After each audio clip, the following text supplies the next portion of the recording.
Good morning class. Good morning sir. Class 12th physics.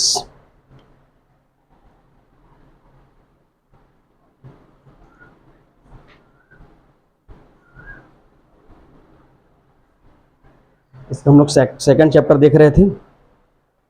Second chapter क्या है हमारा? Electric potential and capacitance. तो जो हमारा इलेक्ट्रिक पोटेंशियल वाला जो पार्ट है, इलेक्ट्रिक पोटेंशियल वाला जो विद्युत विभव वाला पार्ट है, वो लगभग हमारा कंप्लीट हो चुका है। आज से इस चैप्टर का हम लोग सेकंड फेज स्टार्ट करने वाले हैं। ठीक है, second phase in the sense हम लोग आज बात करेंगे इस पर, धारिता। क्या? धारिता, कैपेसिटेंस। क्या है ये? Capacitance capacitance capacitance. ठीक है, तो हिंदी में बोलते हैं धारिता। धारिता को देखना है आज। धारिता के बाद इसका हम लोग डेफिनेशन पार्ट देखेंगे। ठीक है, डेफिनेशन में इसके फार्मूलाज देखेंगे। फार्मूला के बाद आपका dimension formula. Dimension formula dimension formula के बाद हम देखेंगे इसके यूनिट्स। ठीक है, यूनिट्स के बाद इसके some small units.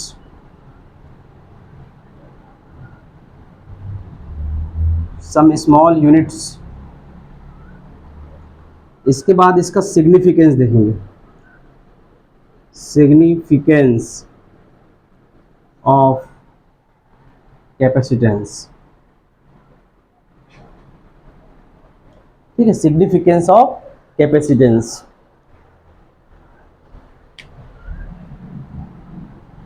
Significance of capacitance. चलिए इतना देखते हैं क्या होता है हमारा धारिता। ये 2 नंबर का क्वेश्चन आता है भाई बोर्ड एग्जाम के। ठीक है, और सीबीएसई में आपका डायरेक्ट फार्मूला रहेगा, C is equal to Q upon V। Formula मैं ला के दिखाऊंगा। क्या बोल रहा हूं? C is equal to Q upon V। This is the formula of capacitance, that is धारिता। ठीक है, तो इस धारिता को हम लोग जीरो से समझते हैं। जैसे कि एक क्या बोलना चाहिए, बर्तन है। क्या है? बर्तन है। एक बर्तन में जैसे आप द्रव्य को डालते हो, क्या डालते हो? द्रव्य, लिक्विड को डालते हो। द्रव्य को डालते हैं तो क्या होता है? इसका लेवल इंक्रीज होता है। कोई बर्तन है, पानी डालते जाओगे तो उसमें क्या होता है? लेवल बढ़ते जाता है। आया ना? बढ़ते जाता है ना। इसी प्रकार यदि हम कोई एक आध चालक ले लो, चालक दैट इज कंडक्टर। कंडक्टर की बात करते हैं। यदि कंडक्टर एक रॉड लिए हैं, रॉड, ये क्या हमारा? रॉड। इस रॉड को यदि यहां पर मैं हीट करूं, क्या करूं? हीट, यानी ऊष्मा देता हूं। ऊष्मा, क्या देंगे? ऊष्मा। ऊष्मा देने से क्या होता है? इसके पर एक पार्टिकल में क्या होता है? ताप बढ़ता जाता है। ताप बढ़ता जाता है। ताप बढ़ता जाता है। ऐसा होगा, ताप बढ़ता जाता है। देखिए पहला वाला एग्जांपल हम लोग देखिए, बर्तन में हम लोग द्रव्य डालें। द्रव्य डालने से क्या हो जाता है? उसका बर्तन है ना, द्रव्य को डालते जाते हैं, द्रव्य का लेवल क्या होता है? बढ़ते जाता है। दूसरा हम लोग एग्जांपल देखें, एक रॉड लेके उसको हीट किए। हीट करने से क्या होता है? टेम्परेचर बढ़ते जाता है। भाई लगातार आप हीट देते जाओ तो टेम्परेचर क्या होता है? इस पार्टिकल, इस कंडक्टर के लिए क्या हो जाता है? चालक के लिए बढ़ते जाता है। अब आते हैं हम धारिता पर बात करेंगे। किस पर? धारिता पर। तो धारिता में हम दो चीज को ध्यान रखेंगे, एक हमारा विद्युत विभव, ठीक है, और एक होता है हमारा विद्युत आवेश। क्या होता है? विद्युत आवेश। बहुत, एक बार पढ़ो हमेशा के लिए याद हो जाएगा। ये दोनों एग्जांपल को चाहो तो आप डेफिनेशन में लिख सकते हो, इस टाइप से है करके। अब इसको आप कनेक्ट करो, इससे हम दो चीज में बात किए, एक तो विभव और एक तो आवेश। इसको बोलते हैं electric potential, electric potential, and this one is electric charge. Correct है यहां तक? अब धारिता का मतलब यह है, जैसे जैसे मैं आवेश को देते जाऊंगा, आवेश को देते जाऊंगा, वैसे वैसे इसकी धारिता भी क्या होती है? बढ़ती जाती है। धारिता को ना बोल के हम जैसे जैसे विद्युत आवेश को देते जाते हैं, वैसे वैसे इसका विद्युत विभव क्या होता है? बढ़ने लग जाता है।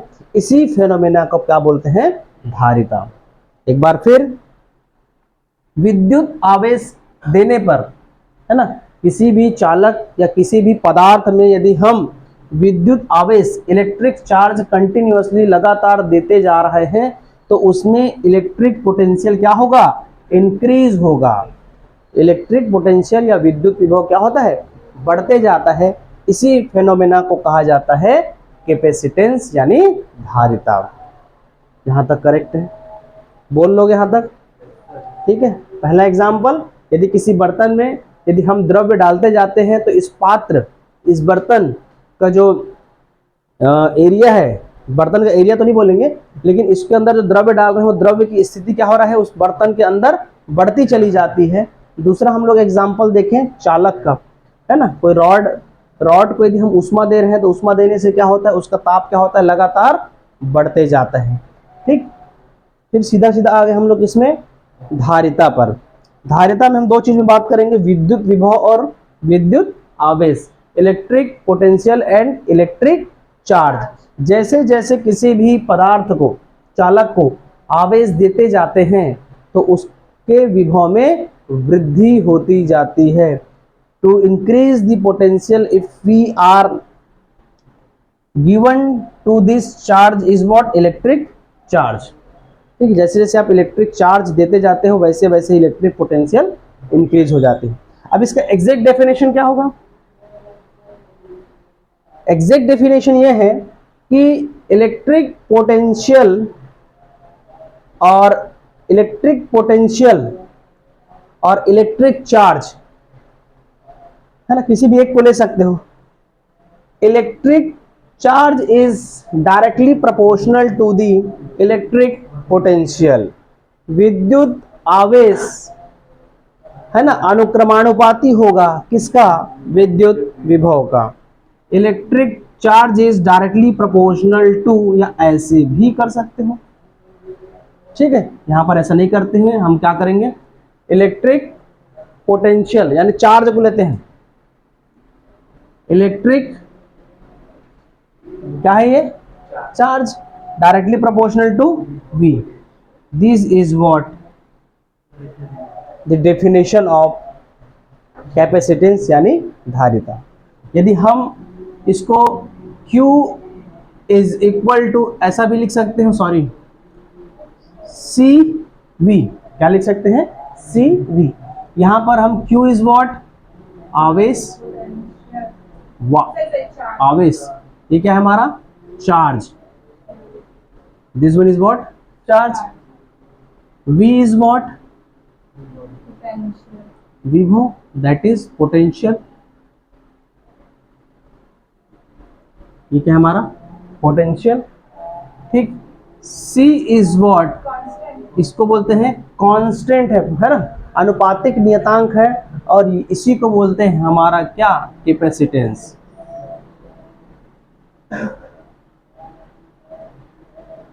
This is what? कैपेसिटेंस यानी धारिता।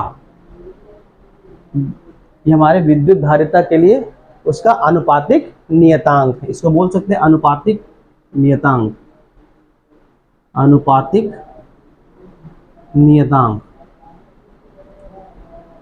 ये क्या है हमारा अनुपातिक नियतांक।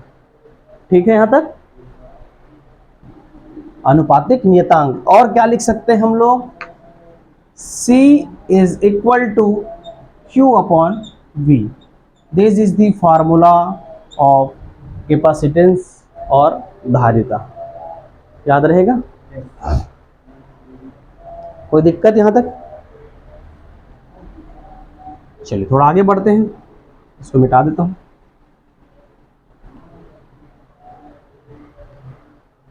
यहां तक क्लियर हुआ? कंटिन्यू करते हैं। C is equal to Q upon V। आवेश बढ़ाओगे, आवेश देते जाओगे, उसके विभव में वृद्धि होते जाएगा।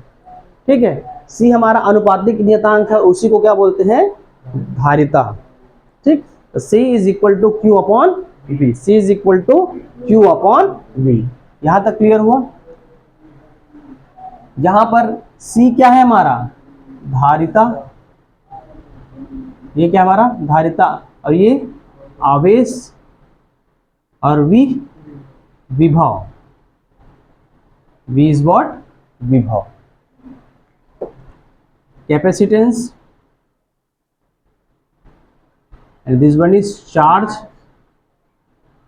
upon potential। करेक्ट है? अब इसमें हम लोग क्या निकालेंगे, इसके यूनिट्स निकालेंगे। क्या निकालेंगे, यूनिट्स। अब बात करेंगे हम लोग यूनिट्स की। यूनिट्स के बाद निकालेंगे डायमेंशन सीक्वेंस। ठीक, तो इसकी यूनिट्स में देखिए, जब आप एग्जाम में लिखोगे, है ना, तो थोड़ा सिस्टमेटिक ढंग से लिखोगे। जैसे धारिता का मात्रक ऐसे करके लिखोगे, धारिता का मात्रक, units of capacitance is equal to, है ना, आवेश का मात्रक बटे विभव का मात्रक। ऐसे लिखने से क्या होगा, हमको एक बार में आसानी से याद हो जाएगा कि किसका क्या लिखना है। ये दोनों का पता है, इसका नहीं पता है। तो the units of capacitance is equal two units of charge upon units of potential. चलिए, अब हम जानते हैं आवेश, यूनिट्स ऑफ आवेश। आवेश को कैसे लिखते हैं जी, आवेश इज व्हाट, कूलम। और विभव को क्या लिख सकते हैं, अच्छा पहले इसके फार्मूला पे बात करते हैं, रुको फार्मूला पे लिखते हैं। ये क्या है हमारा Q, और पोटेंशियल, पोटेंशियल को कैसे लिखा जाता है, W अपॉन, ऐसा लिखते हैं क्या, नहीं लिखते, W अपॉन के लिखेंगे ना। पोटेंशियल इज व्हाट, विभव। विभव क्या होता है, अनंत से किसी आवेश को विद्युत क्षेत्र में लाने में किया गया कार्य, W अपॉन Q0। याद आ रहा है, W अपॉन Q0।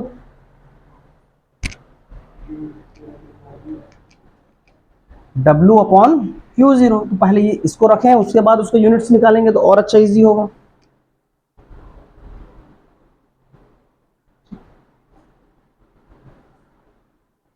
धारिता का मात्रक C इज इक्वल टू, इसको क्या लिख सकते हो, Q upon W upon Q लिख सकता हूं। ठीक है, स्मॉल Q नॉट ना लिख करके क्या मैं लिख सकता हूं, क्यों, क्योंकि वो भी एक चार्ज है। कैसा चार्ज है, पॉजिटिव चार्ज है, क्योंकि हम जानते हैं परीक्षण आवेश इन्फिनिटी में क्या होता है, पॉजिटिव। तो ये क्या हो जाएगा, Q square upon W। Correct है।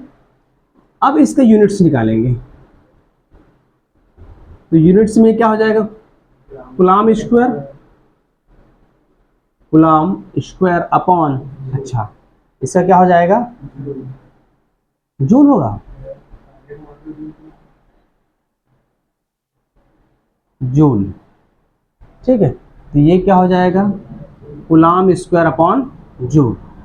अब कूलाम स्क्वायर अपॉन जूल होता है फैराड। क्या होता है? फैराड। क्या होता है? फैराड। ठीक होता है, होता होगा है, होता होगा नहीं तो भाई होता ही है। कूलाम स्क्वायर अपॉन जूल क्या होता है? फैराड। फैराड जो है सबसे बड़ा यूनिट है। फैराड क्या है? सबसे बड़ा यूनिट है भाई। कैसा यूनिट है? सबसे बड़ा यूनिट है। ठीक है, इसको आप जो हमारा यूज कहाँ कहाँ होता है, विद्युत मोटर हो गया, फैंस में जो छोटा वाला लगा होता है। ठीक है, अभी आगे पढ़ेंगे कैपेसिटर, संधारित्र, है ना, ये तो धारिता, इसकी बात करेंगे। तो फैराड में क्या क्या हो सकते हैं? 1 फैराड। अच्छा, मिली माइक्रो एक बार और बताते हैं, बस वो तो मीटर में था, यहां पर क्या हो जाएगा? 1, कहां से चालू करेंगे? Milli, micro, nano, pico. 1 milli farad, 1 milli farad is equal to how many farad? 1 micro, 1 microfarad is equal to how many farads? And 1 nano farad is equal to how many farad? And 1 क्या हो जाएगा? 1 pico, 1 pico farad is equal to how many. चलो, इसको याद करने का एकदम अच्छा तरीका ये है, सबको पहले 10 10 लिख दो। ठीक है, सब में तो माइनस होता है ना? 3 एकम, 3 दूनी, 3 तिया, 3 चौक, खत्म कहानी। सब क्या है? फैराड। क्या है? फैराड। हो गया याद? ठीक है, मिली, माइक्रो, नैनो, पिको। ठीक है, ये सब कब काम आता है? जब आप न्यूमेरिकल सॉल्व करोगे। न्यूमेरिकल सॉल्व करोगे तो यहीं पर आपको उसको सॉल्व करना है। जैसे पिको में दिया हुआ है तो उसको फैराड में चेंज करना है, तो आप 10 टू पावर -12 से मल्टीप्लाई करेंगे। ठीक है, तो इसको याद रखिएगा, बड़े काम की चीज़ है भाई, इसको तो याद कर लो यहीं कहीं, बहुत ईजी है, एकदम ईजी। क्या है? 1 मिली फैराड, मिली, माइक्रो, नैनो, पिको। 3 एकम 3, 3 दूनी 6, 3 तिया 9, 3 चौक 12, 3 1 जा 3 2 जा 6, 3 3 जा 9, 3 4 जा 12। करेक्ट है, लिखने की जरूरत है मिली को मिली, ये नहीं लिखने? ठीक है, करेक्ट है यहां तक? चलिए आगे बढ़े, इसे मिटा दें। अब क्या निकालेंगे इसका? अब इसका डायमेंशन फार्मूला निकालेंगे। क्या निकालेंगे? Dimension formula. डायमेंशन फार्मूला क्या हो जाएगा? C is equal to Q square upon क्या हो जाएगा? W। यही से लेंगे ना? ठीक है, सही है यहां तक? इसके पहले वाले में यदि लेते हो तो क्या आ जाएगा? इससे पहले वाले में लेंगे तो क्या हो जाएगा? Q upon V। इसमें लेंगे तो क्या हो जाएगा? कूलाम अपॉन वोल्ट है। कूलाम अपॉन वोल्ट भी क्या होगा? फैराड होगा। अब कूलाम स्क्वायर अपॉन जूल भी क्या होगा? फैराड होगा। ठीक है, इसको ध्यान रखना जी। ठीक, दोनों अलग अलग चीज है, अलग अलग मतलब एक ही चीज है, दोनों की मीनिंग क्या होगा? फैराड। चलिए, अब इसको मैं क्या लिख सकता हूँ? यूनिट क्या निकालेंगे? Dimension formula.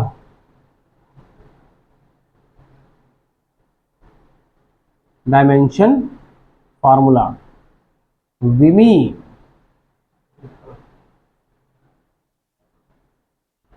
विमी सूत्र। ठीक है, विमी सूत्र में क्या हो जाएगा? C is equal to Q square upon W। ठीक है, Q को क्या लिख सकते हो? ए टी का स्क्वायर, ए टी का स्क्वायर अपॉन ml2t माइनस 2। क्या हम सही कर रहे हैं? ठीक है, तो ये क्या हो जाएगा, a स्क्वायर और t square upon ml2t minus 2। तो ये क्या हो जाएगा हमारा, m ऊपर जाएगा तो m माइनस 1, l कुछ नहीं होगा माइनस 2, mlt कितना हो जाएगा, माइनस नहीं होगा, ये प्लस हो जाएगा, t4 a स्क्वायर। देखो ये आया है, इतना ही आया ना। सेम है अपना, m minus 1 l minus 2 t की पावर 4 और a की पावर 2, यही आया है। चलिए, तो ये क्या हो गया हमारा डायमेंशन फार्मूला। चलिए बात करेंगे इसके सिग्निफिकेंट्स की। सिग्निफिकेंट्स क्या क्या हो सकते हैं, इसको मिटा दे। इसके सिग्निफिकेंट्स क्या क्या हो सकते हैं? सिग्निफिकेंट्स में देखेंगे धारिता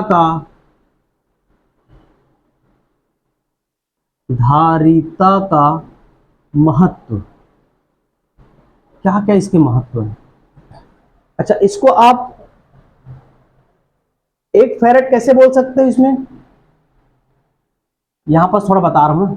C is equal to Q upon B है, इसका दूसरा डेफिनेशन ऐसा भी बोल सकते हो, यदि 1 कूलाम आवेश को बनाना है, ठीक है, 1 फैराड बनाना है, तो 1 फैराड बराबर क्या लिख सकते हो, 1 कूलाम बटे 1 वोल्ट, है ना। विभव का यूनिट क्या है, वोल्ट है। तो किसी भी पदार्थ को यदि आप 1 कूलाम आवेश दे रहे हो और 1 वोल्ट के साथ, तो वो किसके बराबर होगा, 1 फैराड के बराबर। याद रखना इसको भी, ठीक है। नेक्स्ट हमारा ये हो जाता है, यहां तक बन जाएगा सबसे। Significance of capacitance. Significance of capacitance में हमको क्या क्या लिखना है, इसके महत्व के बारे में बताना है। जैसे हम C को बढ़ाएंगे या V को बढ़ाएंगे या Q को बढ़ाएंगे तो क्या हो जाएगा, हम सिंपल फार्मूला जानते हैं, Q is directly proportional to V। जैसे जैसे हम आवेश को बढ़ाते जाते हैं वैसे वैसे ही क्या हो जाएगी, इसकी विभव भी बढ़ते जाता है, ठीक है। तो जैसे जैसे विभव को बढ़ाओगे वैसे वैसे आवेश, ऐसा नहीं बोल सकते, क्योंकि विभव को बढ़ाने के लिए हमको क्या चाहिए, आवेश चाहिए। तो पहले किसको बढ़ाओगे, आवेश को बढ़ाओगे, फिर क्या बढ़ेगा, विभव बढ़ेगा। यहां तक करेक्ट है। इसमें हम देखेंगे किस किस पर ये डिपेंड करेगा, किस किस पर ये डिपेंड करेगा, ठीक है। कहां कहां पर डिपेंड करेगा ये, एक तो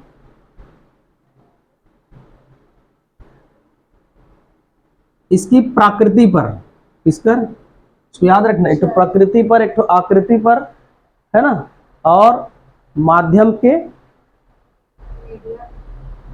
पदार्थ के माध्यम पर, ठीक है। इसकी प्रकृति पर निर्भर करेगा, किस पर, प्रकृति पर निर्भर करेगा, और किस पर करेगा, उसकी आकृति पर निर्भर करेगा, और किस पर करेगा, माध्यम पर करेगा, ठीक है।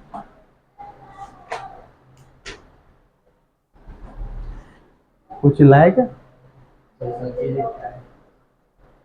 किस पर ये इफेक्ट नहीं करेगा, किस पर नहीं करेगा, ये बताओ किस पर नहीं करेगा, हाँ, किस पर डिपेंड नहीं करेगा,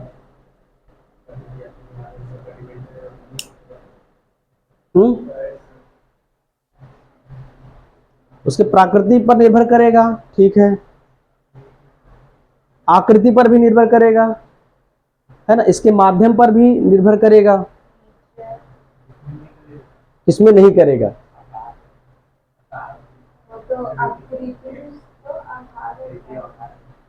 आकार और आकृति, वही है, आकार और आकृति अलग अलग है। आकार भी आकार आकृति वही है। मीडियम मीडियम किस पर नहीं करेगा ये?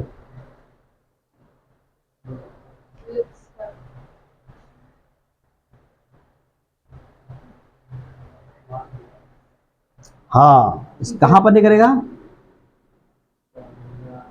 चालक पर। ठीक है, उसका तार कैसा है उस पर डिपेंड नहीं करेगा कि उसमें फ्लो होते जाएगा, उस पर डिपेंड नहीं करेगा। भाई चालक तार कैसा है उस पर थोड़ी डिपेंड करेगा वो। ठीक है, चालक तार पर नहीं होगा। ठीक है, चालक तार बोल दिया मतलब उसमें करंट तो पास होगा ही होगा। ठीक है भाई, हम कंडक्टर ले रहे हैं तो कंडक्टर का मतलब क्या हो रहा है? Flow of charge, flow of charge. ठीक है, इस पर डिपेंड नहीं करेगा, लेकिन डिपेंड किस कर करेगा? आकार पर, आकृति पर, उसकी प्रकृति पर और माध्यम कैसा है उस पर डिपेंड करता है। क्लियर है? चलो यहां से आगे बढ़ते हैं।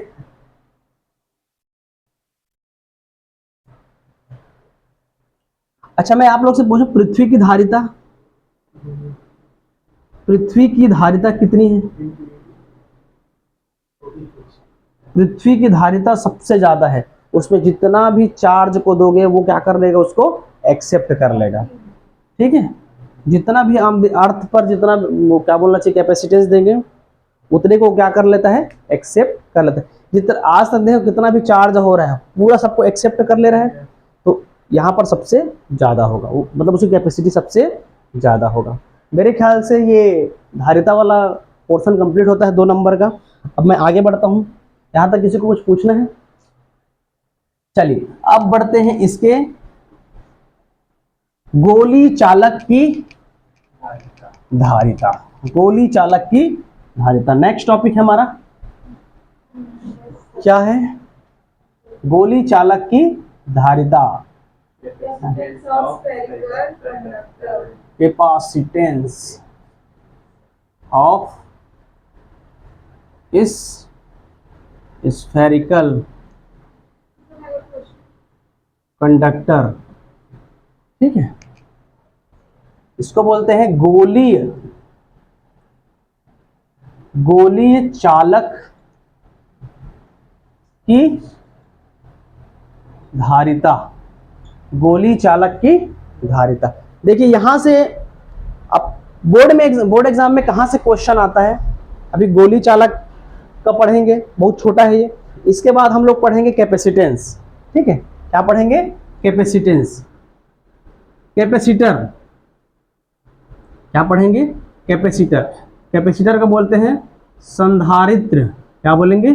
संधारित्र। यहां से हमारा 3 प्रकार का होता है। कितने प्रकार का? 3 प्रकार। फर्स्ट को बोलते हैं समांतर प्लेट संधारित्र। समांतर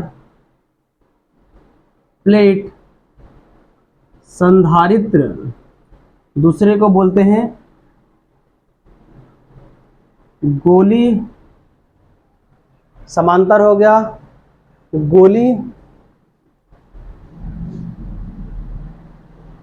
प्लेट संधारित्र, और तीसरा होता है बेलनाकार। क्या होता है? बेलनाकार। इसको बस इसके बाद पढ़ेंगे ना, अभी इसको यहीं रहने देते हैं, इसको पहले कंप्लीट कर देते हैं, ये इसके बाद का टॉपिक है ना। चलिए हम देखते हैं कैपेसिटेंस ऑफ स्फेरिकल कंडक्टर। बहुत इजी, ध्यान दीजिएगा। चलिए इसमें हम क्या करते हैं, एक आइसोलेटेड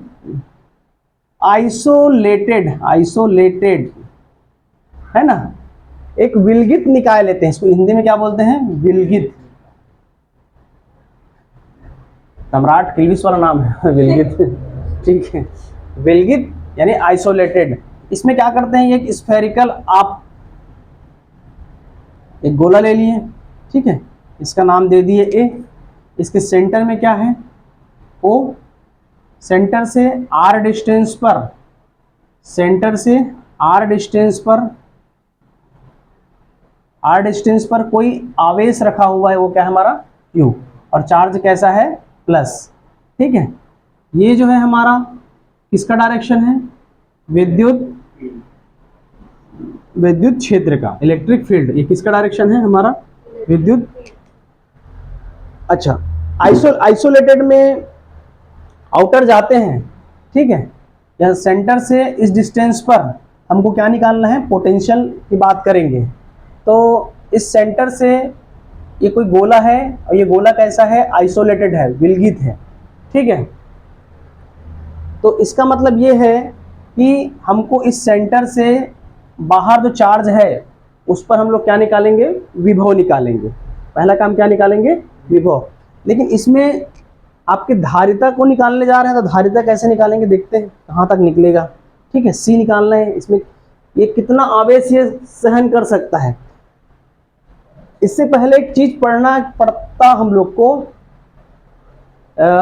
डाइलेक्ट्रिक स्ट्रेंथ। क्या है, डाइलेक्ट्रिक स्ट्रेंथ, परावैद्युत सामर्थ्य। तो परावैद्युत सामर्थ्य या डाइलेक्ट्रिक स्ट्रेंथ वो होता है जो यदि हम कोई सा भी कोई चालक वगैरह है उसको हम आवेश तो दे रहे हैं, ठीक है। हम तो धारिता को पढ़ लिए हैं, धारिता पढ़ने के से ये समझ गए कि जितना आप आवेश देते जाओगे उसमें विभव क्या होता है, इंक्रीज होता है।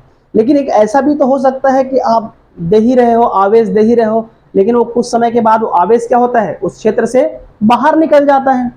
या कोई बीच में मीडियम रखा हुआ है और इधर कुछ चालक रखा हुआ है, इधर भी कुछ चालक रखा हुआ है, इधर आप आवेश देते जा रहे हो, तो एक समय बाद कैसा होता है कि ये जो बीच में है वो दब जाता है और यहाँ से चार्ज पास होने लग जाता है। लेकिन एक ऐसा कंडीशन भी आता है कि बहुत ज़्यादा आवेश दे देने से वो आवेश क्या होता है, बाहर निकल जाता है। तो उसी को हम बोलते हैं डाइलेक्ट्रिक स्ट्रेंथ, है ना, परावैद्युत सामर्थ्य। वायु के लिए हमारा होता है 3 × 10⁻, कितना होता है, 3 × 10⁻6 वोल्ट पर मीटर। इसको ध्यान रखना, कितना होता है, 3 × 10⁻6 वोल्ट पर मीटर। ये क्या है, वायु का क्या है, ये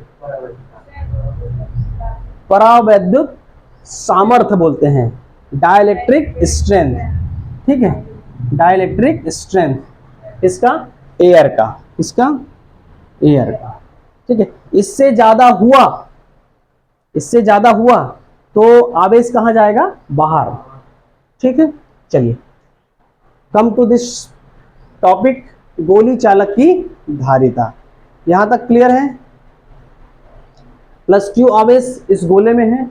अब पहला काम क्या निकाल लेंगे हम लोग, है ना, सेंटर से, यानी सेंटर कौन सा है हमारा, O से बाहर की कौन सा आवेश है, प्लस Q। यहाँ पर यदि हम विभव निकालेंगे तो क्या होता है, सिंगल पॉइंट के लिए याद करो क्या निकाले थे हम लोग, 1/4πε0 Q/R, यही निकाले थे। Q बाहर में है और R इस O और Q के बीच का डिस्टेंस है जो कि रेडियस लिया हुआ है। करेक्ट है, यहां तक कोई दिक्कत यहां से।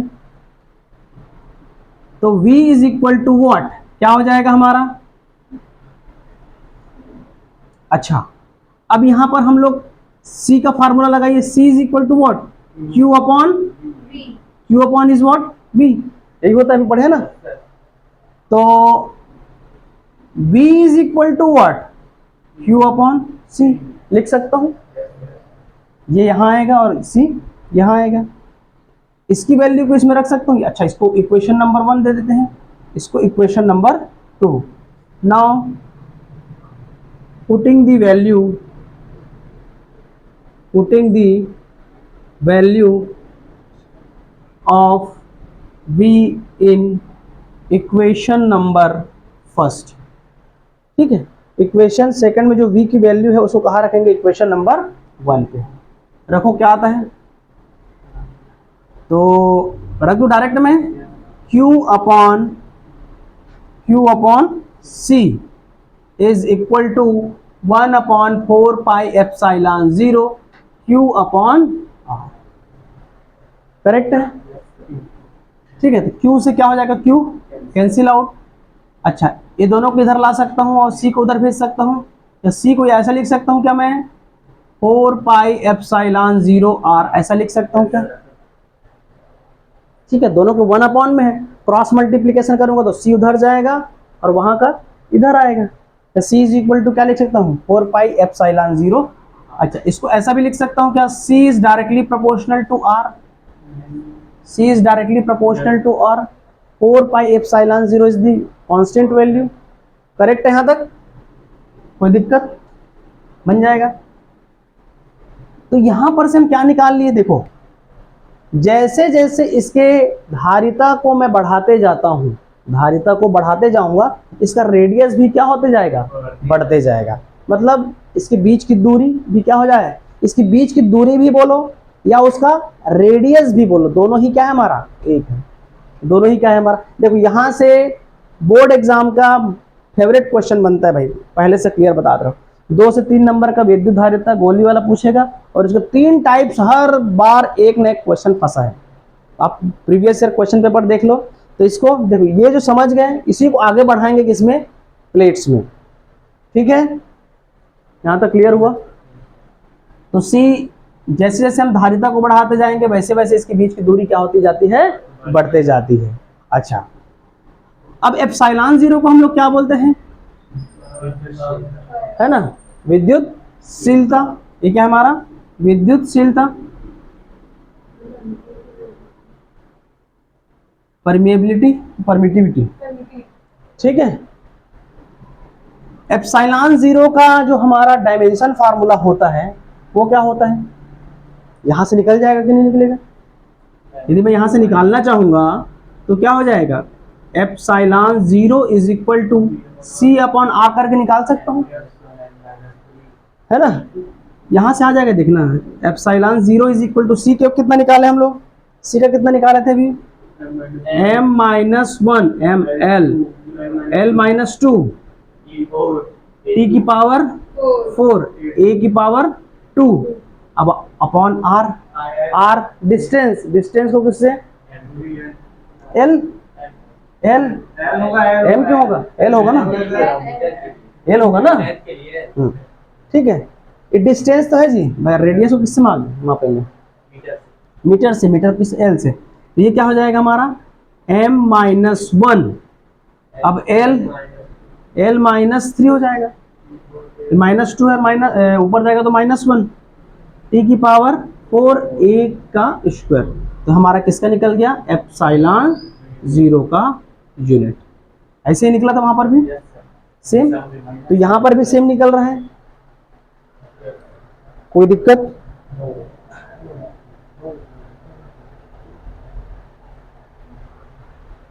तो ये क्या निकल गया हमारा, गोली चालक की धारिता, कैपेसिटेंस ऑफ स्फेरिकल कंडक्टर। ठीक है, मिटा दे।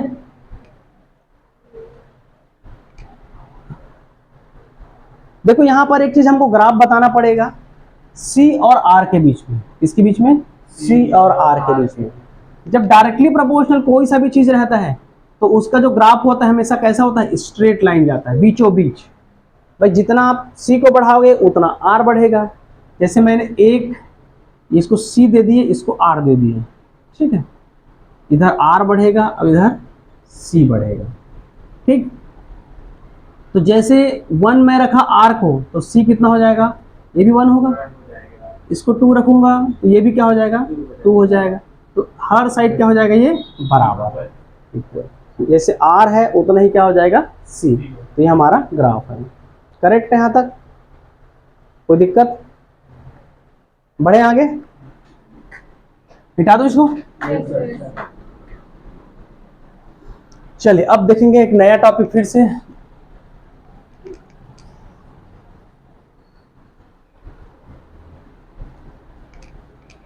अब देखेंगे हम लोग कैपेसिटर। क्या देखेंगे, कैपेसिटर, कैपेसिटर।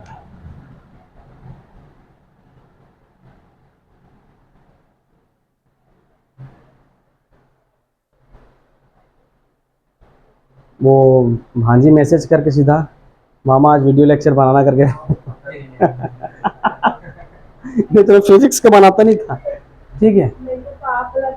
तो अब वो